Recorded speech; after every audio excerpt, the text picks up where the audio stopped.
January 13th, 2020. Father walks out of his own front door in his underwear, barely able to stand. Federal agents are already watching him from the curb. They think they are there to arrest him for healthcare fraud. They are not. 3 people have already been deceased inside that house for weeks. Her force is so small the agents will walk past her the first time they enter the bedroom. Her name is Zoe. She's 4 years old. She's under a blanket near the foot of the bed. And the only reason anyone ever notice her at all is because and go back for a second pass. And here is the detail your brain is going to keep circling all the way through this video. The man upstairs had been living with his family's remains since before Christmas. During those weeks, he has been buying fast food and checking the mail. He had been answering text message from their phones so that nobody would come knocking. So ask yourself the questions I still cannot shake. What exactly does a man think about on the drive back from a drive-thru when he already knows what is waiting for him at home? It was January 13th, 2020.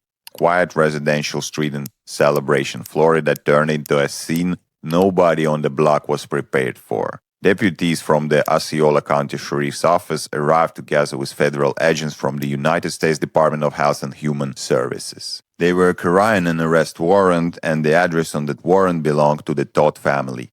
Inside that home lived Anthony Todd, 44 years old, his wife Megan, 42, and their 3 children. 13-year-old Alexander, known to everyone as Alec, 11-year-old Tyler, and 4-year-old Zoe, the baby of the family. To neighbors, Anthony was the kind of father you quietly invite. He ran a physical therapy practice up in Connecticut and flew back there most weeks for work. On weekends, he came home to Florida, coached children's soccer, and show up at every family event. People who cross his path describe the man visibly present in his kids' lives. But this morning, the warrant the agents were holding had his name on it. Healthcare fraud tied directly to his business. Investigators had been quietly building their case against him since April of 2019. The deputies had first tried to reach him on January 9th. Every attempt failed. So on the morning of the 13th, agents parked themselves outside the house and watched for several hours. Then they saw him. Anthony stepped out onto the front porch. Before they could close in, he turned and went back inside. Anthony was struggling with every step, almost convulsing as he walked. Agent Melissa O'Neill knocked on the front door. No answer, the agents opened it. First thing that hit them was the smell. Before they were fully through the threshold, every agent standing on the doorstep already knew something was deeply wrong inside the house. From somewhere upstairs came mumbling. They looked up the staircase and saw Anthony at the top in his underwear and a shirt, staring down at them. He was barely coherent. He kept telling them not to touch him, that he would fall if they did. It took him a long time to get down the stairs. Once he was on the ground floor, the agents asked the question every agent asked first. Where is your family? And then he told them that Megan was upstairs and sleeping. He called out her name, but the silence answered him. Where were the children? He said he didn't know. He couldn't remember whether they had been at a sleepover the night before. A man who couldn't remember whether his 3 children were in his house. Agent Phelps stayed with Anthony downstairs.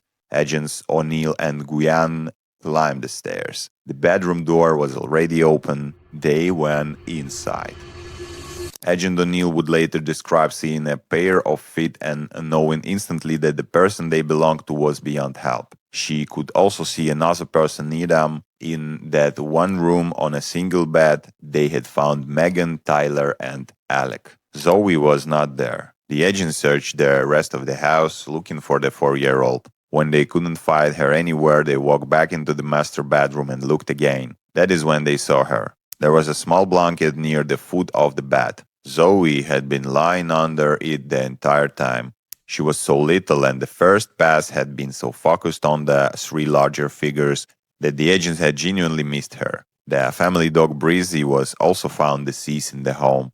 Anthony Todd was taken into custody on the spot, and the scene was sealed off. Within an hour, the word routine disappeared from this investigation. A fraud arrest had just become a quadruple homicide. And the second it hit the news, the people who knew this family started saying the same sentence over and over.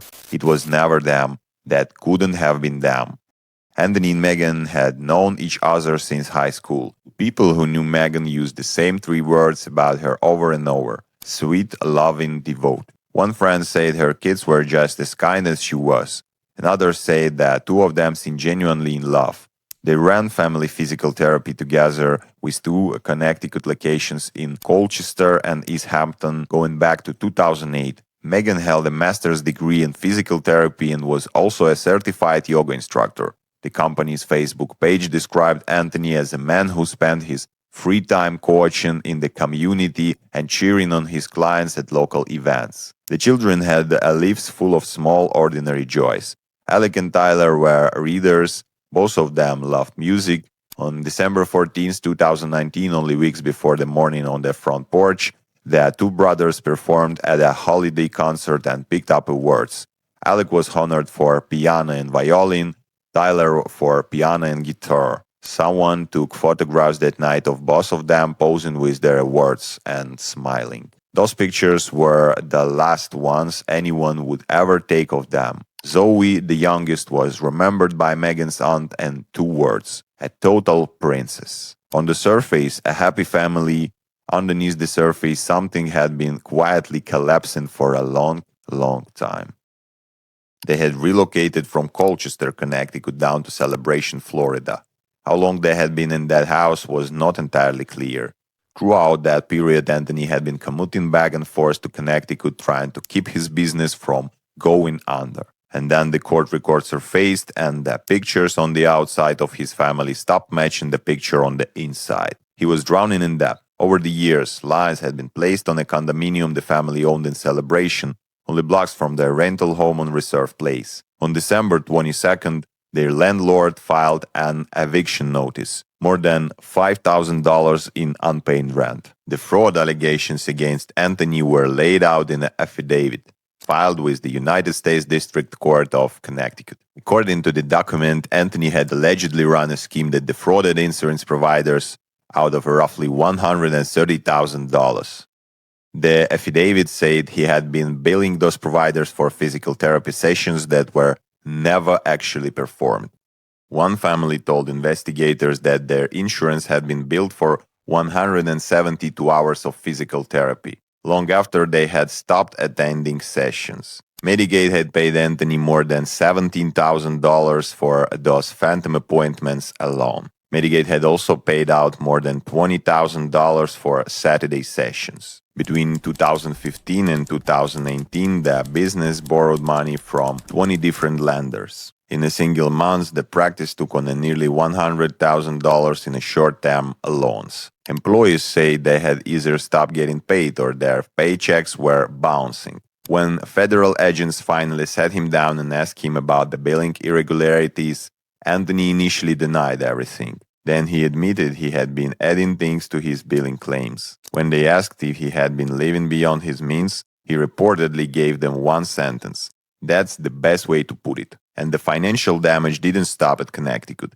He also owed $99,000 to creditors in New York, broken across two separate judgments issued in 2019. One for more than $63,000, the other for more than $36,000. On top of all of that, Anthony had taken out a series of high-interest loans to sustain the family spending, current debts totaling roughly $200,000. When federal agents questioned him, he told them that Megan had no idea what was going on behind the scenes and that he would cooperate fully with her investigation. What he did instead was this. He began telling Megan's relatives that the family was going on holiday and would be out of contact for a while. Then he told them everyone was sick. Christmas came and went without a single message from Megan herself. Nobody pushed harder. When the eviction notice was taped to their front door, neighbors messaged her about it, and she replied in a handful of words that felt oddly flat. They told themselves it was fine. Anthony's sister called investigators twice, once in December of 2019 and again in January of 2020, asking for a welfare check. She had been told the whole family had the flu. Deputies did carry out a welfare check on 29th of December. They were unable to make contact, and the sheriff later said nothing about the visit had struck him as suspicious. So they moved on. On the 6th of January, the family was officially reported missing.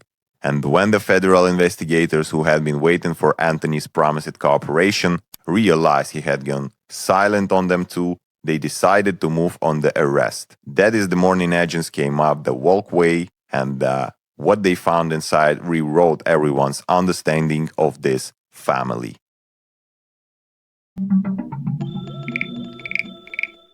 The house was robbed off. Investigators began the job of understanding what had happened in those rooms. And almost immediately, the Facebook page that had been built to find this family turned into something else. Condolences started flooding in.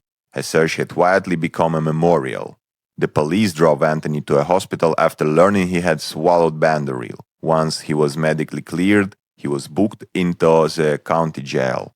The man who had waved across the fence like any other father was now inside the holding cell. The Orange County medical examiner determined that Megan and the boys had been given Benadryl before they were fatally harmed. Because of the advanced condition of the remains, no blood was available for toxicology. Liver, brain, and chest fluid were tested instead, along with a hair sample. And then came a finding it is hard to read even once. One of the boys appeared to have fought back. There was a visible scratch on Anthony's neck. His hands were covered in blisters and cuts. Alec was found holding rosary beads. In the days and weeks after his family's death, Anthony had used their phones to text relatives pretending they were still alive so that nobody would come knocking. There were one person left in the house who could answer the questions investigators needed answered. It was time to sit Anthony Todd down in an interview room. He told them Megan had been struggling with her health for a long time and had become increasingly fixated on the idea of reincarnation. We started researching, and then we started finding more about the world was coming to the end, the apocalyptic end, and that our families were separated and enslaved, and to avoid this, to all go together. Okay. You mean die together? Die together, that's correct. Okay. He said she had been battling several conditions, including Lyme disease. So, because my wife's been chronically ill for a while, this really appealed to her, and because it appealed to me also, because she wouldn't be in any pain, family wouldn't be separated, there would be no more sorrow, no more heartbreaking, no more anything. It would be a salvation and everlasting life. He added that Megan had also suffered several miscarriages, and that the cumulative weight of that had affected her deeply. Then he told investigators something that changed the room. He said that two of them had entered into a suicide pact, that Megan believed the apocalypse was coming, that if the family all crossed over together, they would burn the family's karma and be granted salvation in the next life. And he said that he and his wife has discussed dying with their children. We had sat down and talked with the boys and Zoe just on different things about, death and the way what would happen if mommy died, how would you feel, what happened when daddy died, what would you feel? And we just listened to responses was like, we don't want you to die, we want to die with you. Were the children really that receptive to it? Were they that understanding of this pact from the beginning? They don't understand to a certain point because they were children. Correct. Okay. I'm saying 13 and 11. I mean, I have some. They don't understand to a certain point where they're children.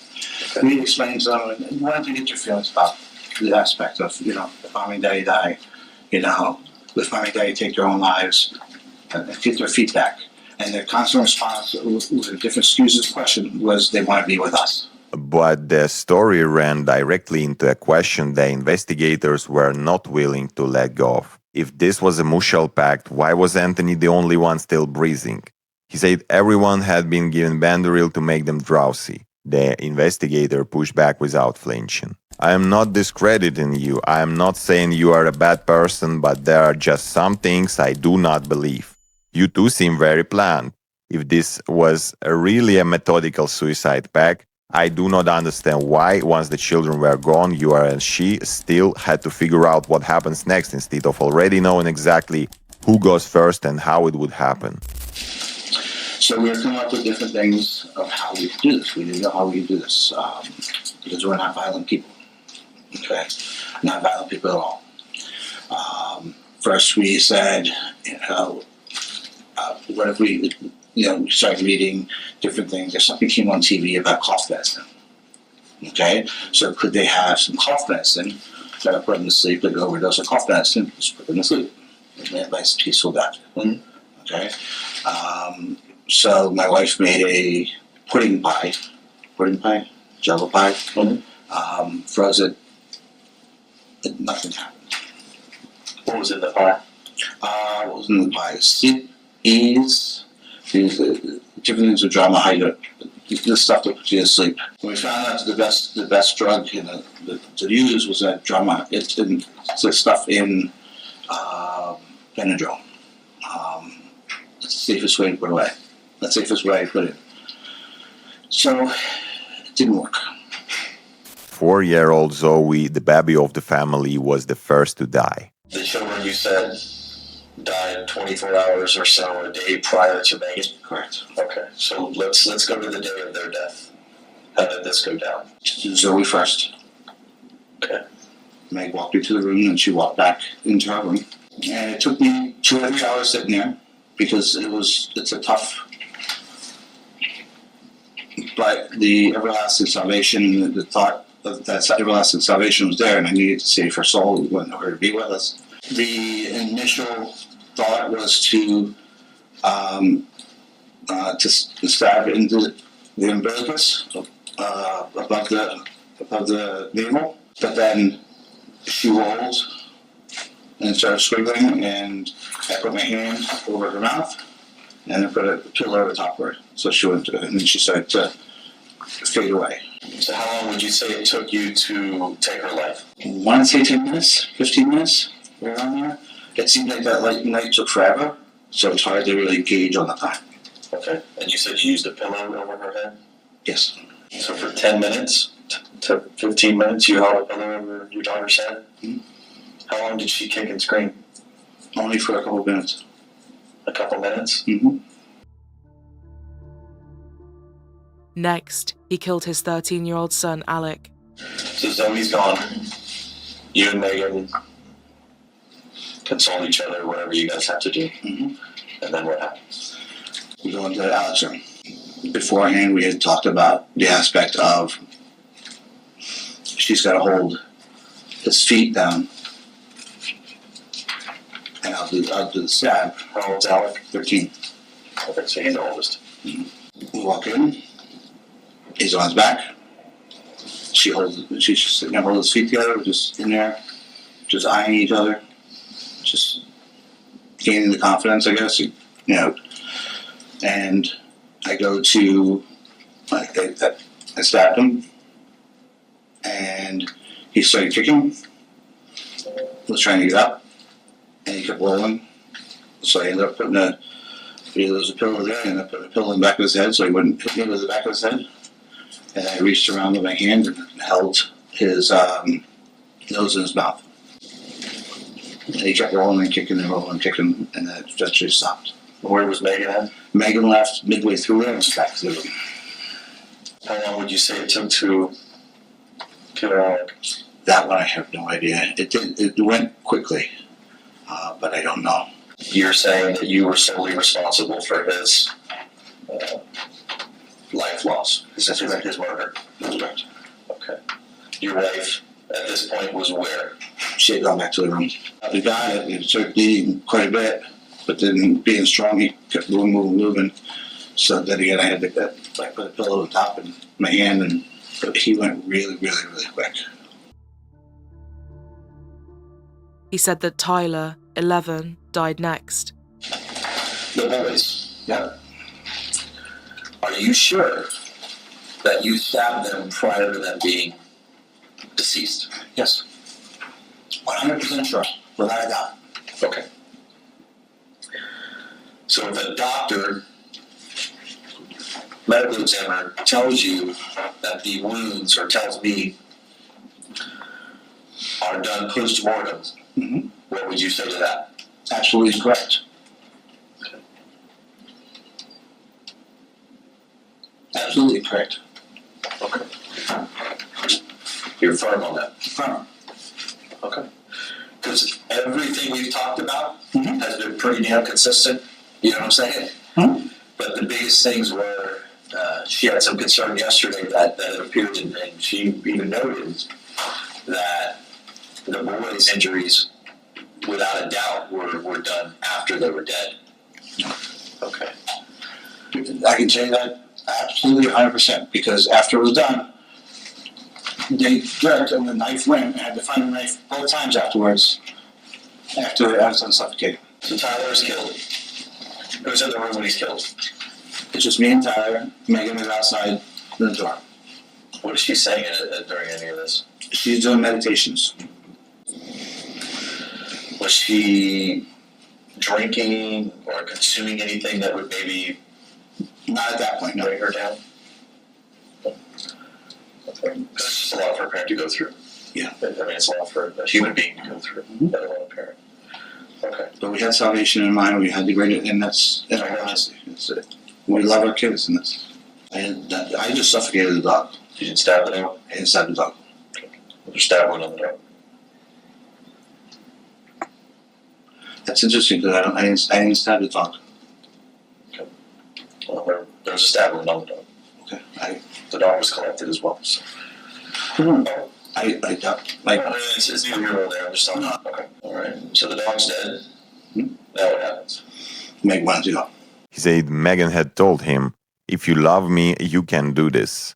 I want to be with my babies." Anthony said he responded, "Why don't you take more Bandoril so you are not going to fight me?" She took more. He also claimed Megan had inflicted a serious wound on herself in the abdomen, and that when that injury didn't end her life, he used a pillow to finish what she had started. Everybody needed to die in order to pass over to the other side, because the apocalypse was coming. I needed to save her soul. I wanted her to be with us. One interesting thing that was brought up to me was there's arsenic.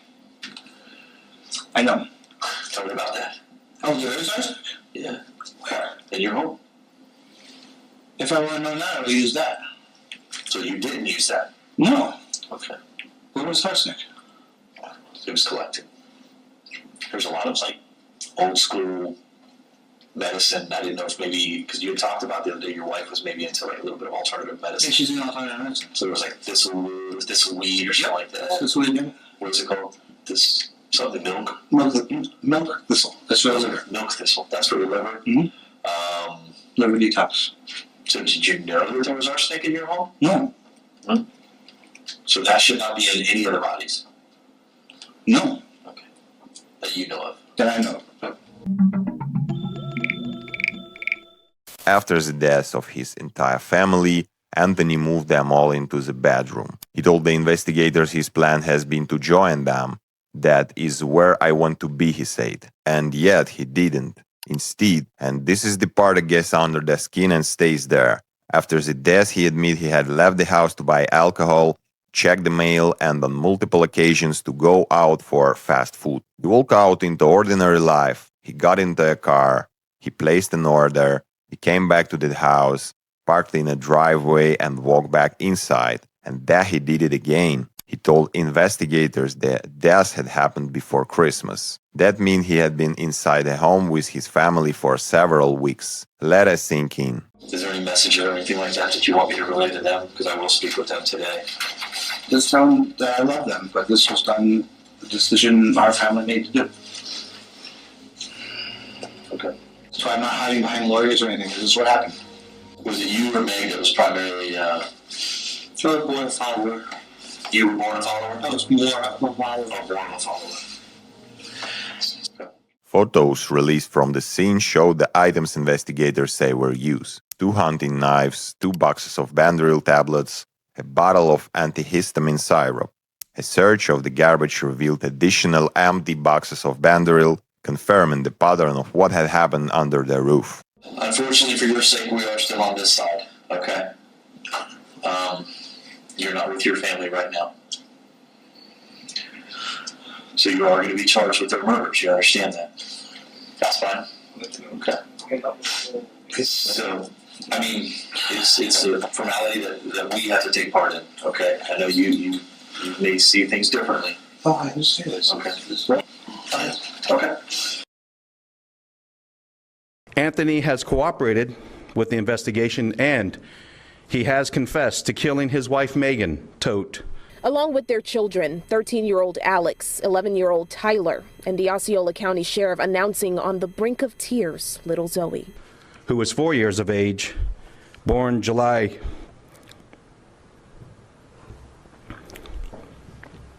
23rd, 2015. And the family dog as well. The family had been missing for weeks. Florida officials say a family member requested a well-being check back on December 29th. She had been told that they all had the flu, and she had not heard from them in 2 days. But he says deputies did not notice any suspicious activity at the home. And then the sheriff says it was not uncommon for the family to travel because of their business in Connecticut. But on Monday, federal agents contacted the sheriff's office for assistance to serve Anthony Todd a warrant for an investigation. A safety check of the home was conducted where deputies discovered 4 deceased individuals inside. News of the deaths sending shockwaves in Colchester, where the Todds owned a family physical therapy business. But Anthony's stories didn't hold. He shifted. He now told investigators that he had come home to find Megan had already harmed the 3 children herself. He claimed that when he confronted her about it, she had inflicted a serious wound on herself in the abdomen and died in front of him. The questions only multiplied. Why had he not called the police the instant he found the scene? If this was a man in shock, a husband and father walking into the most devastating moment of his life, where was the phone call? Why had he lived alongside his family's remains for weeks? And how had this man, by his own account, been physically unable to overpower a wife significantly smaller than him? And as investigators pressed for answers, the past pulled the curtain back on something almost impossible to believe. Because Anthony Todd had not grown up in an ordinary family either. He had grown up inside a different case entirely. Where Anthony was a little boy, his own father, Robert Todd, a former special education teacher and wrestling coach in Pennsylvania, arranged to have his wife killed. And Anthony was in the house when it happened. The prosecutor of that original case was then District Attorney Alan Rubenstein, who later became a judge in Bucks County. He said he remembered every detail. In March of 1980, when Anthony was just 4 years old, he was home with his sister and his mother Loretta. A former student of Robert's, a 19-year-old named John Sharmont, who had learning disabilities, broke into the home and shot Loretta. It had been arranged in advance by the one man on earth who had promised to protect her. Anthony had been asleep that night when a noise somewhere in the house jolted him awake. Rubenstein later said that Anthony had walked into his mother's room and either saw or heard a shot being fired. And here is the detail that lingers. After it happened, someone picked the little boy up and carried him back to bed. If Anthony's memories of that night was accurate, and investigators had no reason to doubt him, that person was almost certainly the shooter himself, a 19-year-old gunman tucking a 4-year-old back under his covers as if nothing had happened. Court records show that Robert had paid John $800 to end his wife's life. Loretta survived the attack. She didn't walk away while she permanently lost her left eye as a result of her injuries. Rubenstein said Robert had been out with one of his many girlfriends on the night of the shooting and described him as a respected suburban school teacher who was privately living what Rubenstein called a quadruple life. A woman named Colleen testified she had been engaged to Robert.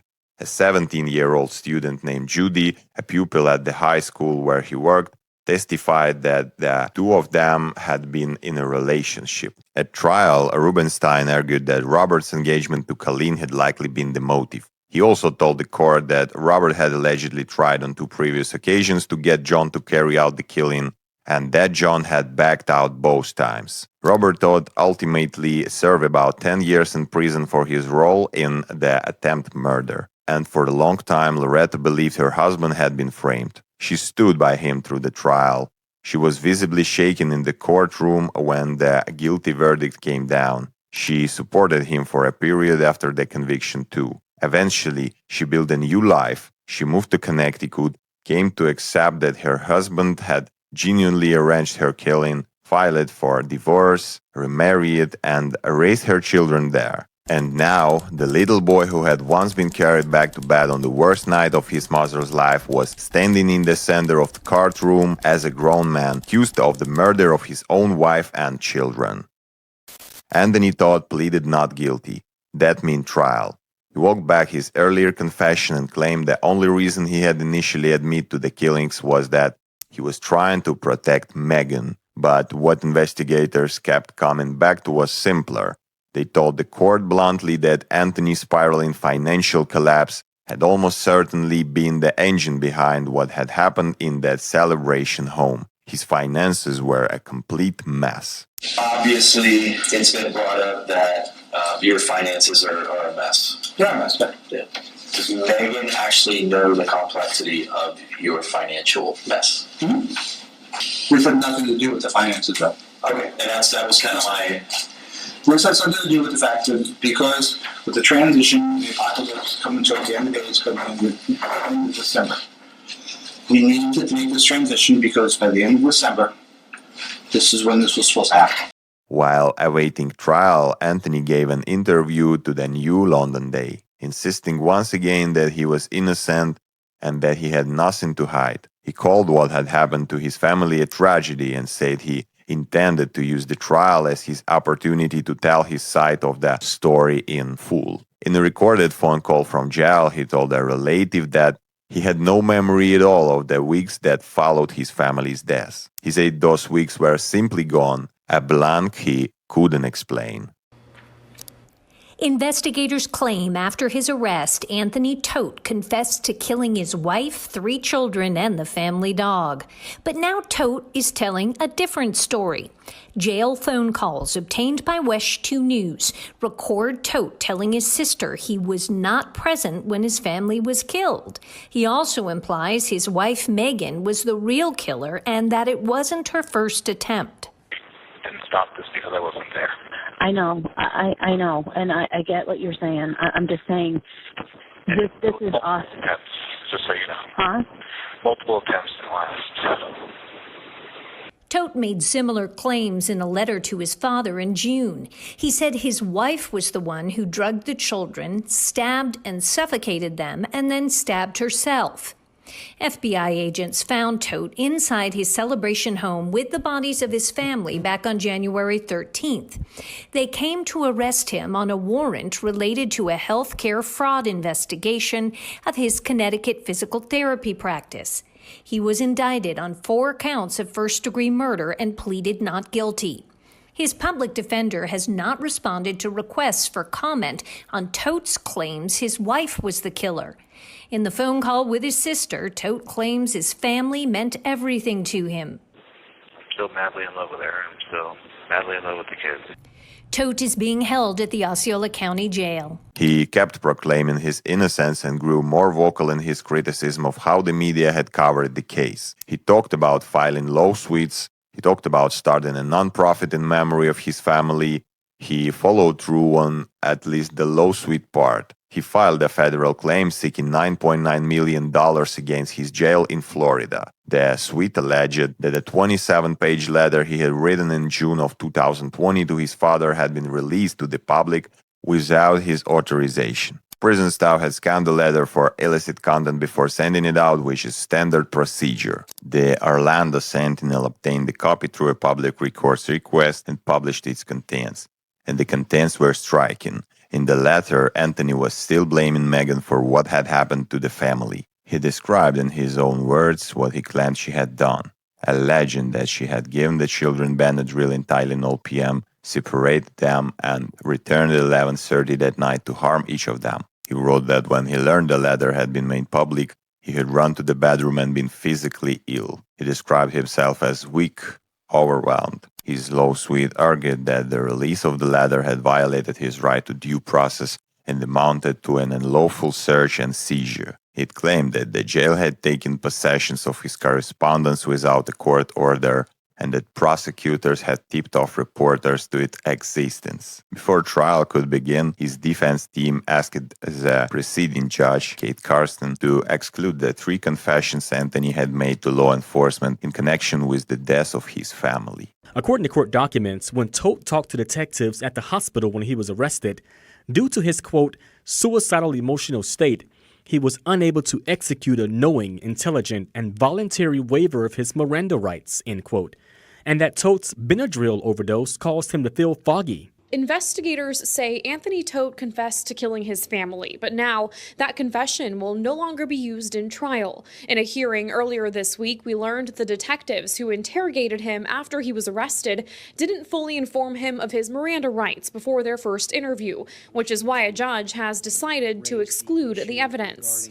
Your Honor, the state's position... In a motion hearing Wednesday, a judge decided to also exclude references to Todt's mental health, a request made by the state. Based upon the case law, the state's position is that any evidence about the defendant's mental health status, diminished capacity, or any evidence of Baker Acts would be irrelevant and would mislead the jury in this particular case. Despite the defense arguing Todt's mental health would be brought up, it's going to come up, it's going to become relevant. The judge decided to grant the state's request, meaning the defense won't be able to reference Todt's alleged Baker Act, any suicidal thoughts or mental conditions, unless the court deems those issues relevant. Medications, however, can be mentioned. There is case law that supports that any medications that Mr. Todt was on at the time of his confessions should be considered if they are established by competent evidence by the trier of fact to make determinations as to the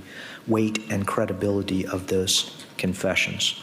Judge Carsten ruled that one of those statements could not be admitted, finding that detectives had failed to inform Anthony of his Miranda rights before obtaining it. But the judge rejected the defense request to suppress the remaining 2 confessions and allowed them to stand. In a separate development, the prosecutions announced that they would not be seeking the death penalty. And then on Monday, April 11, 2022, the trial of Anthony Todt officially began. December of 2019 started out like every other December for the Todt family. The evidence will show that at some point in the middle of December, the extended family of the Todts began to get worried. You're going to hear testimony that when law enforcement officers entered the home, they immediately noticed an odor that was familiar to them.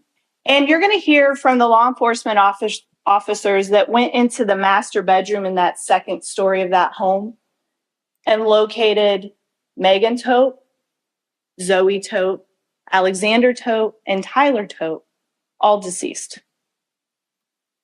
They also located the dog Breezy, also deceased. You're going to have an opportunity to hear the defendant and Detective Cole Miller's conversation.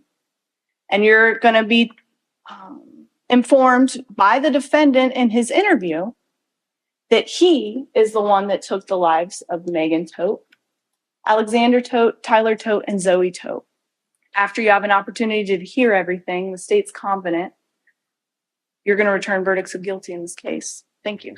The defense argued there were clear inconsistencies and significant gaps in the prosecution's account of how the killing had happened, and that those gaps alone were enough to create reasonable doubt as to whether Anthony was truly the man responsible. Among the witnesses, the prosecution's call was the chief medical examiner who told the court that victims had died as a result of homicidal violence of unspecified means, combined with toxic levels of diphenhydramine in their systems. She added that she could not rule out smothering. The defense pushed back hard, arguing that the advanced condition in which the bodies had been found made it impossible to determine with precision the exact circumstances surrounding their deaths. The prosecution had an answer for that, and they delivered it plainly. Anthony had deliberately allowed the decomposition to occur. It had been part of a calculated effort to obscure how his family had died and leave investigators without clear answers. The defense countered that Anthony's confession had been given while he was heavily medicated and in the middle of serious trauma, and could not be treated as a reliable statement. Prosecutors disagreed sharply. They told the jury that Anthony had systematically sought to control every aspect of his family lives and their deaths, and that his initial taped confession allied completely with the physical evidence at the scene. The interrogation recording was then played in open court. Well, for the first time, jurors heard from Anthony Todt himself as they watched a video of the detective's interview with him. In it, Todt described a death pact he says the family had. How do you feel right now? Regarding health-wise? Yeah, I mean, I feel very sad and very upset that I'm still here. And yeah. Is there somewhere else you'd rather be? With my family on the other side. On the other side? Mm-hmm. Okay. And you do know your wife and children are deceased? Yes, and that's where I want to be. That's where you want to be? Okay. Video showing an interview detectives had with Anthony Todt. In that recording, Todt says his family had a death pact after he and his wife began researching the apocalypse. And we started finding more about the world is coming to the end, the apocalyptic end, and that our families are going to be separated and enslaved, and to avoid this, to all go together. Okay. You mean die together? Die together, that's correct. Todt in the video tells detectives he and his wife then had a conversation with the kids. What would happen if mommy died? How would you feel? What happened if daddy died? What would you feel? And the consistent responses was that we don't want you to die, we want to die with you. Todt says that's when his wife made a pudding pie and that drugs were put in it. We found out that the best drug to use was a drama. It's the stuff in Benadryl.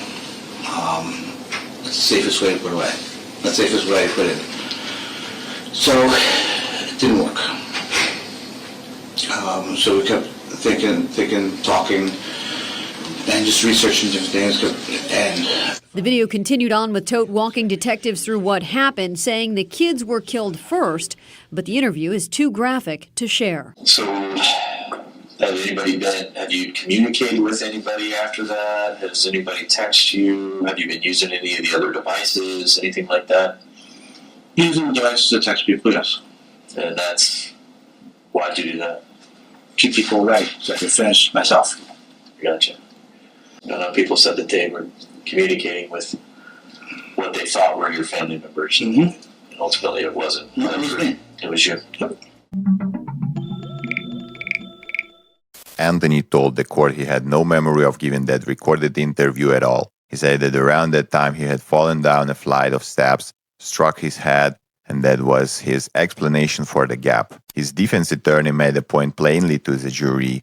Just because Anthony had taken responsibility for something didn't mean he had actually done it. The attorney said once again that Anthony had been attempting to shield his wife by absorbing the consequences of her alleged actions himself. Before Anthony took the stand, the defense filed a motion for acquittal, arguing that the prosecutions hadn't presented evidence sufficient to sustain a conviction beyond a reasonable doubt. Prosecutors opposed that motion directly. The judge sided with the prosecution and denied the request. And then came a moment that very few defendants in a case of his magnitude ever choose. Anthony Todt took the stand in his own defense. The man accused of taking the lives of his entire family became the defense's first and only witness. Anthony Todt himself took the stand as the defense's first and only witness, telling jurors that his wife killed their children and then killed herself, changing his story from what he first told detectives in an interview. What was the occurrence that made that day memorable? I came home and my kids were dead.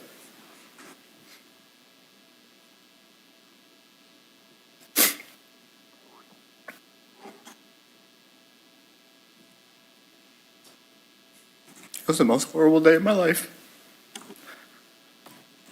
And what made me more horrible is my wife died in front of me also. I sat there pleading with her to allow me to find the phones, to allow me to leave her to go get help.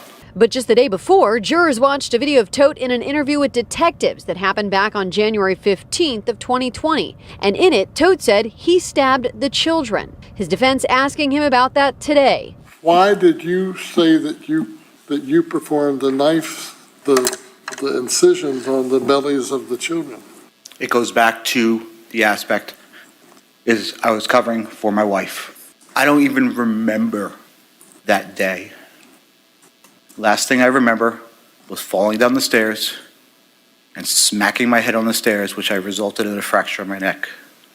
Next thing I knew, I woke up here. And seeing that video yesterday, that was the first time I saw that video. But the prosecution pressed him on that. So everything that you told the detectives, the multiple times that you spoke to them, is not true. Number one, Yes or no? What you told detectives about you conducting the research with Megan and watching all of these videos on the afterlife is not true, yes or no? I did not watch videos on the afterlife. At times, Todt was combative. Well, you're standing at the bottom of the stairs looking up at Megan at the stairs. You can't see the doors to the library? Ma'am, can you see that gentleman back there? Mike, you don't ask me questions, I ask you questions. Can you see the door to the library when you're standing at the stairs looking up at Megan? No.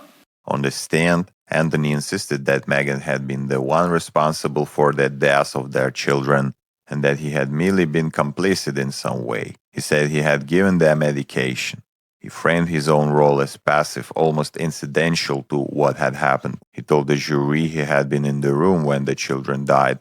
He described going into a state of shock, watching it unfold as thought from outside his own body, as thought his mind had simply refused to accept what was happening. And when the inevitable question came, why had he not called for help, told the jury he had been in a fugue state, too paralyzed to reach out to anyone at all. When the prosecutions got him on cross-examination, they went after him hard, and they made sure the jury saw it. They didn't believe a word. They told him his account was deeply inconsistent and fell apart under the slightest scrutiny. They pressed him on his mounting debts. They pressed him on his outstanding arrest warrant in Connecticut. They pressed him, hardest of all, on the life insurance policies that had been taken out on his family. This was a man who stood 6'2" and weighed around 200 pounds. His wife was significantly smaller than he was. How exactly was he powerless to intervene?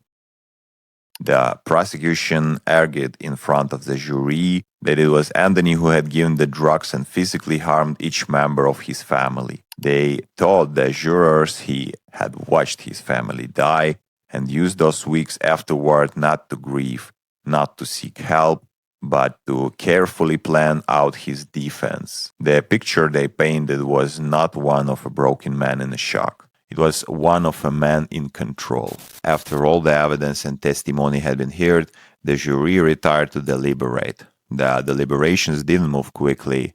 At one point, the panel report itself deadlocked. The foreman sent word back to the bench that the jurors were stuck. Jury has unanimously determined, after listening to the evidence presented, that you, Anthony John Todt, are a destroyer of worlds. The jury has unanimously determined that you murdered each of them with premeditation based on the evidence presented in this room. You were sentenced to life in prison without the possibility of parole.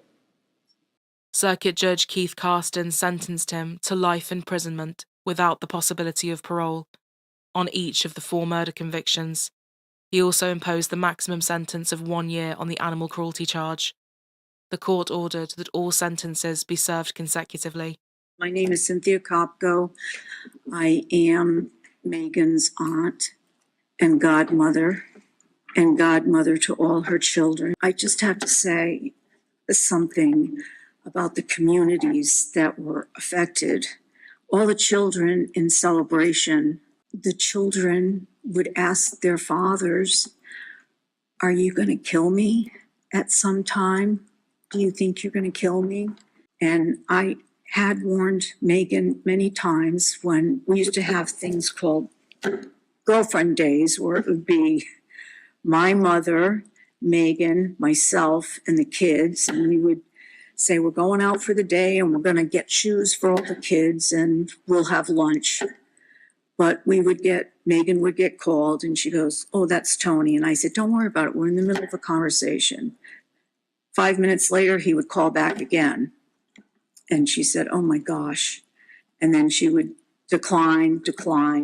And then he called me over and over just to get a hold of us to see what we were doing, where we were. And I picked up my phone and I said, stop harassing us. We're having a girlfriend day. You'll be the first to know if we're having any trouble. You'll be the first one we call. He crushed my parents. For a horrific tragedy like this to happen is a nightmare. Tony crushed his whole family by doing this. Everybody was mortified.